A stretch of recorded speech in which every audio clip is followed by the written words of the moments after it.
Capítulo 17. La fase 4 era una ciudad de verdad, y León pensó que era lo más anormal que había visto hasta entonces. Las 3 primeras fases habían sido raras, irreales, pero también habían sido montajes obvios: los bosques estériles, las paredes blancas del desierto, la montaña esculpida. En ningún momento se habían olvidado de que el entorno era un montaje. Pero esto no es hábitat orgánico falso. Esto es realmente como debe parecer de verdad. La fase 4 consistía en varios bloques de una ciudad por la noche. Un pueblo más bien, ya que ninguno de los edificios superaba los 3 pisos de altura, pero era un pueblo: farolas, aceras, tiendas y casas, coches aparcados, y calles de asfalto. Habían salido de una montaña para meterse en Ometon, Estados Unidos de América. Solo había 2 cosas que no encajaban, al menos a primera vista: los colores y el ambiente. Los edificios eran todos de color rojo ladrillo, de una especie de tono alquitranado oscuro. No parecían acabados, y todos los pocos coches aparcados que León pudo ver eran de color negro, aunque era difícil estar seguro en aquella sombría oscuridad. Y el ambiente. Inquietante, dijo John en voz baja, y León y Cole se limitaron a sentir. Se quedaron con la espalda pegada a la puerta y observaron con detenimiento el silencioso pueblo, y descubrieron que era tremendamente perturbador. Como una pesadilla, una de esas en las que estás solo y no encuentras a nadie y todo te da mala espina. No es que fuera un pueblo fantasma, no tenía el aspecto de ser un lugar abandonado, un lugar que había superado su época de utilidad. Nadie había vivido allí, y nadie lo haría jamás. Ningún coche había recorrido sus calles, ningún niño había jugado en sus esquinas, ningún ser viviente lo había llamado su hogar, y aquel sentimiento vacío y sin vida era inquietante.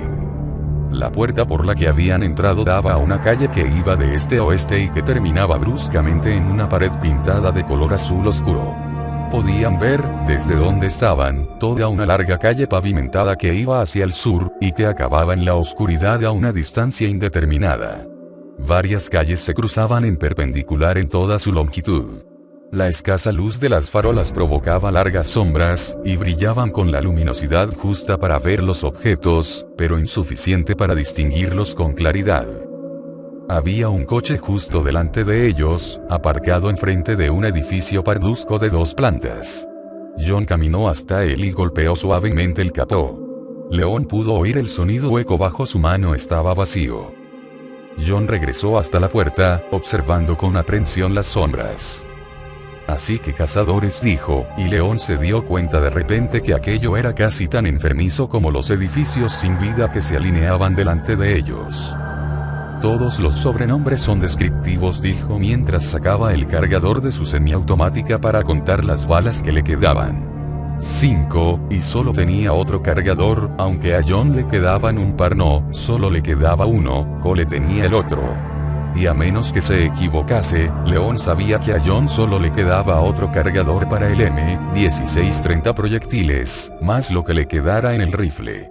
Ya no quedan granadas, apenas tenemos munición. Entonces, ¿qué?, preguntó Cole. Fue John quien le contestó, entrecerrando los ojos mientras hablaba, y su expresión se hizo aún más vigilante mientras observaba las densas sombras de cada esquina, de cada ventana. Piensa un poco, le dijo. Pterodáctilos, escorpiones, animales que escupen cazadores. Cole parpadeó y miró a su alrededor con un temor renovado. Esto no pinta bien. ¿Dices que la última puerta está cerrada con cerrojo?, le preguntó León. Cole asintió, y John meneó la cabeza al verle. Y yo, como un idiota, voy y utilizo la última granada, dijo en voz baja. No podremos echar la puerta abajo. Si no lo hubieras hecho, estaríamos muertos, le contestó León. Y probablemente no hubiera servido de nada si tiene el mismo tipo de montaje que la de la primera entrada. John dejó escapar un gran suspiro, pero asintió. Supongo que nos podremos encargar de ese problema cuando se presente. Los 3 se quedaron callados unos instantes, en un silencio tremendamente incómodo que Cole rompió por fin. Entonces mantenemos los ojos y los oídos bien abiertos, y permanecemos juntos, ¿no? dijo dubitativamente, más como una pregunta que como una afirmación. John alzó las cejas y sonrió. No está mal, ¿eh? ¿Qué vas a hacer en la vida si logramos salir de aquí? ¿Quieres unirte a la causa, darle un palo a Umbrella? Cole sonrió con nerviosismo. Pregúntamelo otra vez si logramos salir de aquí. Estaban todo lo preparados que podían estar, así que se dirigieron al sur caminando lentamente por el centro de la calle, con los oscuros edificios observándolos con sus ojos de cristal sin expresión. Aunque intentaron avanzar en silencio, el eco del pueblo vacío parecía devolver los leves ruidos de sus pisadas en el asfalto, incluso el sonido de sus respiraciones. Ninguno de los edificios mostraba carteles o decoración alguna, y por lo que León pudo percibir, tampoco había luces en su interior. La sensación opresiva y como sin vida le trajo desagradables recuerdos de la noche que había llegado a Raccoon City en su primer día como policía, después de que Umbrella hubiera esparcido su virus. Solo que las calles olían a muerte y los caníbales rondaban por doquier en la oscuridad, los cuervos se estaban comiendo a los muertos, era una ciudad en los estertores de la muerte. John levantó una mano cuando llegaron a la mitad de la manzana, lo que sacó a León de su ensimismamiento. Un segundo dijo, y se acercó al trote hasta una de las tiendas situadas a la izquierda, un establecimiento con vitrinas que a León le recordó una pastelería de esas que siempre tienen pasteles de boda en el escaparate. John miró a través del cristal y luego intentó abrir la puerta. Para sorpresa de León, se abrió. John metió el cuerpo durante un largo instante, luego la cerró y regresó a paso ligero. No hay mostradores ni nada de eso, pero es un local de verdad, dijo, siempre hablando en voz baja. Hay una pared trasera y un techo. Quizá los cazadores están escondidos en uno de los edificios, comentó León. Sí, y nos tienen más miedo ellos a nosotros que nosotros a ellos. Eso estaría bien. Sería toda una suerte. Eso es. Exclamó Cole en voz demasiado alta, y luego la bajó inmediatamente, sonrojándose. Ya sé cómo podemos salir de aquí, bueno, quizá. Todos los, animales, se mantienen en jaulas o en una especie de perreras o en algo parecido detrás de las paredes traseras. No sé en las otras fases, pero hay un pasillo que corre alrededor de la 4. He visto la puerta que lleva a él, a unos 6 metros de la esquina suroeste. Tiene que ser mucho más fácil de abrir que la salida. Me refiero a que estará cerrada, pero no tendrá una barra que impida abrirla. John comenzó a sentir, y León pensó que era muchísimo más factible que intentar atravesar una puerta cerrada con una gran barra en el lado opuesto. Bien, dijo John. Buena idea. Vamos a ver si podemos. Algo se movió.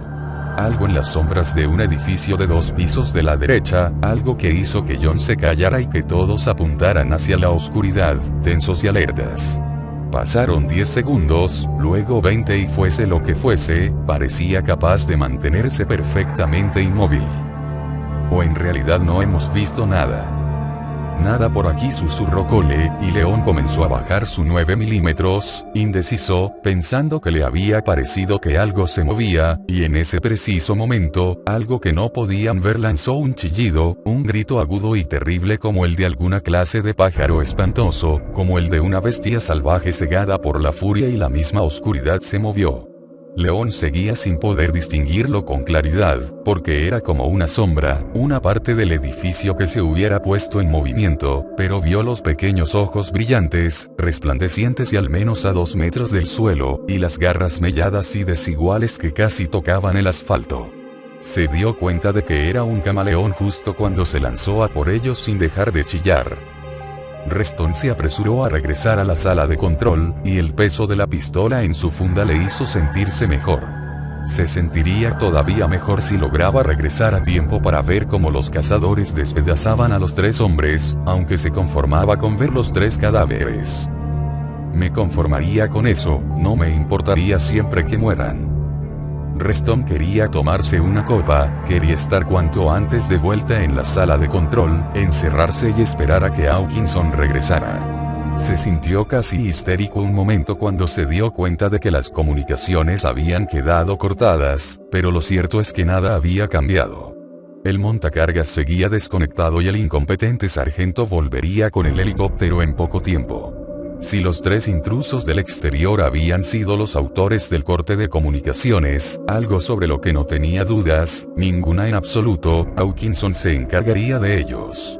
Si por una casualidad se trataba de un problema técnico, enviarían a un nuevo electricista en cuanto no realizara su informe matutino rutinario. No ser capaz de poder comunicarse con sus colegas había sido algo inquietante, pero luego pensó que podría utilizarlo a su favor. ¿Quién no se sentiría impresionado de que, en unas circunstancias tan terribles, él hubiera logrado manejar la situación a pesar de todo? Si se tenían en cuenta todas las circunstancias, atrapar a los intrusos en el programa de prueba había sido su única posibilidad. Nadie lo culparía por ello, al menos, no demasiado. Recoger el revólver del calibre 38 de su habitación lo había tranquilizado todavía más. Se lo había llevado a Planeta sobre todo porque era un regalo de Jackson, y aunque sabía muy poco del manejo de armas de fuego, estaba seguro de que lo único que tenía que hacer con aquella arma era apretar el gatillo. El pesado revólver casi se disparaba él solo, ni siquiera tenía que trastear con un mecanismo de seguro. Reston estaba a mitad de camino de la sala de control cuando se le ocurrió que quizá debería haber dejado salir a los trabajadores de la cantina. Había pasado justo por delante de la puerta cerrada 2 veces, y ni siquiera había pensado en ello. Quizás había tomado demasiado coñac. Pensó por un breve momento en retroceder, pero luego decidió que bien podían esperar otro rato. Asegurarse de que los 3K se estaban comportando como debían era mucho más importante. Además, estaba resuelto a despedirlos a todos en cuanto recuperara el contacto con la oficina central. Ninguno de aquellos inútiles había ni siquiera intentado proteger a Planeta o a su jefe. Vio la sala de control un poco más adelante. Reston echó casi a correr y dobló la esquina que daba al corto pasillo, apresurándose a atravesar la puerta. Distinguió movimiento en una de las pantallas, y se acercó a la carrera a la silla, a la vez nervioso y ansioso por ver morir a los intrusos. No tenía por qué avergonzarse de ello, al fin y al cabo, ellos eran de los malos. Y vio que no estaban muertos, ninguno de ellos, pero también se dio cuenta de que solo era cuestión de segundos. Los 3 hombres estaban disparándole a uno de los cazadores, y mientras miraba, apareció en escena un segundo. Seguía del mismo color negro intenso del coche tras el que seguramente se había estado ocultando. Rojizo se giró hacia su derecha y empezó a disparar contra la nueva amenaza, pero el 3K no iba a echarse atrás por unas cuantas balas. El cazador cruzó la distancia que lo separaba de un tremendo y único salto, 6 metros de golpe. Reston sabía por los datos preliminares que podían saltar hasta casi 7 metros. Cole empezó a disparar también contra el segundo espécimen, mientras John continuaba acribillando al primero, ya del color gris oscuro del asfalto. El primero había recibido bastantes disparos de los 3 intrusos, así que se dio la vuelta y saltó fuera del ángulo de visión de la pantalla. El segundo todavía mantenía su intenso color negro, y su cuerpo quedó claramente definido cuando alzó un musculoso brazo para intentar detener las balas que estaban acribillando su cuerpo. Era una figura humanoide enorme, desnuda y sin sexo, una bestia formidable, con un cráneo alargado y reptiliano y unas garras de casi 10 centímetros, que echó atrás la cabeza y lanzó un aullido. Reston conocía aquel grito, y su mente suplió la carencia de sonido en el sistema mientras la silenciosa criatura empezaba a desaparecer en el entorno. La concordancia de colores con la calle era casi perfecta cuando alzó de nuevo el brazo y Rojizo salió volando hacia un lado. ¿Sí? John se colocó delante de su camarada caído y acribilló al monstruo furtivo mientras Cole ayudaba a Rojizo a ponerse en pie para luego retroceder ambos. Intercambiaron algunas palabras y los dos se salieron del ángulo de visión de la cámara, hacia el sur. Habían herido a la criatura. John dejó de disparar y vio sangre saliendo de algún lado, cubriendo la cara del 3K, cubriendo su pecho. En los ojos, debe haberle acertado en los ojos. Maldita sea. La criatura trastabilló y retrocedió. No era una herida mortal, pero la dejaría temporalmente incapacitada. John se giró y echó a correr en pos de sus compañeros. No había más cazadores a la vista, al menos Reston no lo creía. Tampoco es que importara, porque los 3 intrusos ya podían considerarse muertos. No había modo alguno de que pudieran atravesar la ciudad sin que los atacasen, ni tenían ningún sitio donde esconderse, aunque Reston, solo por estar seguro, apretó el botón que cerraba la puerta que daba a la fase 3. No existe retirada posible, caballeros. Todavía no habían aparecido en la pantalla que mostraba la calle justo al sur de la primera cámara. Reston frunció el ceño y cambió de cámara, conectando la que había en la parte delantera de un edificio, y vio que se cerraba una puerta. Los intrusos habían buscado refugio en una de las tiendas. Reston meneó la cabeza. Aquello les protegería probablemente durante 5 minutos, pero seguro que no más. Los 3K tenían la fuerza suficiente como para echar abajo toda la ciudad, si así lo querían, y cazaban sobre todo con el sentido del olfato. Rastrearían a los acobardados hombres, los descubrirían, y finalmente pondrían fin a sus inútiles vidas causantes de problemas. No había cámara en el edificio en que habían entrado. Tendría que esperar a que reapareciesen, o a que los cazadores los sacasen. Reston sonrió, y sus dientes chirriaron por la impaciencia que sentía, preguntándose por qué tardaban tanto los puñeteros 3K. Ya iba siendo hora de que acabara la prueba, de que Planeta volviera a la normalidad. Los cazadores no le fallarían. Tan solo tenía que esperar unos cuantos minutos más. Encontraron el modo de entrar en la parte trasera del edificio central, al otro lado del cuarto del generador, donde habían dejado a los 3 furibundos guardias. Fue cuestión de pura suerte, ya que solo habían estado buscando los controles para desbloquear el ascensor del edificio de entrada. Eran 4 en total, toda una serie de ascensores en un gabinete enmoquetado en la pared occidental. No funcionaban, pero había un ascensor para 2 personas en el primer hueco que abrieron, aunque con bastante esfuerzo, David y Claire. Aunque estaba cansada y no se sentía bien, ver la pequeña plataforma enganchada a su propio sistema de cables hizo que Rebecca sintiera deseos de reír a todo pulmón. Ni siquiera sospecharán que bajamos, nos colaremos como sombras. Me parece que a alguien se le olvidó cerrar la puerta trasera, dijo David con una expresión de triunfo en su rostro cansado. Claire miró dubitativamente el pequeño espacio metálico. Cabremos todos.